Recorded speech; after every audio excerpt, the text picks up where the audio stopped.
là chị lo, cô mua đã chưa? Vâng con trả lo, nôn chè với nhớ rồi. Chè có nôn chè tiếp chút hay nôn chè không? Olio, nếu cái là thọ tỏ thế, mà nếu tua.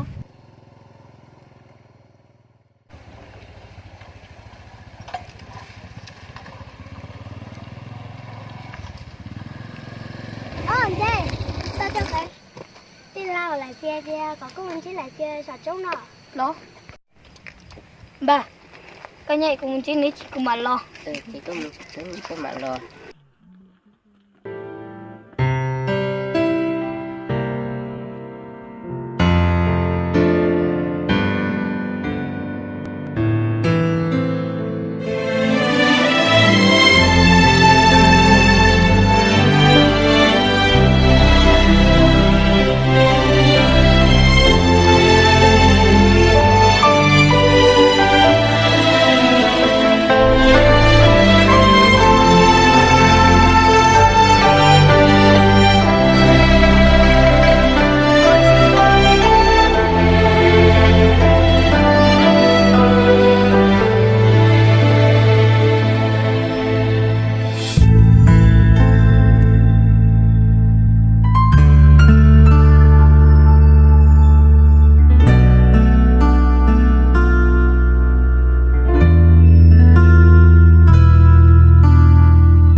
Có cụ tôi có mà đây trên chiếc của.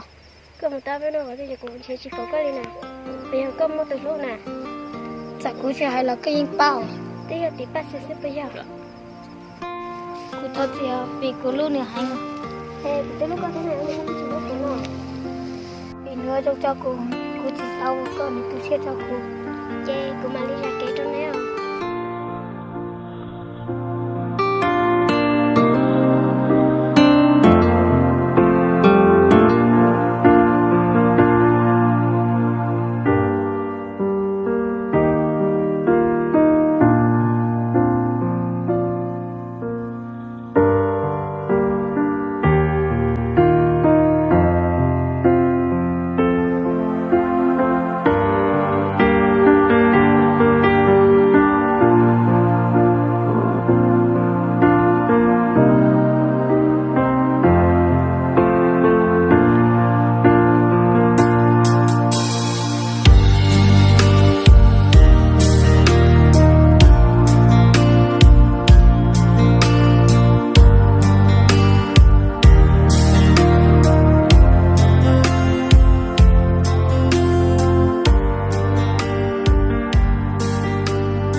Thằng mà nói có chuyện gì sẽ cho cô đó chi tiết, có chuyện thật của tôi hơn thật thiệt.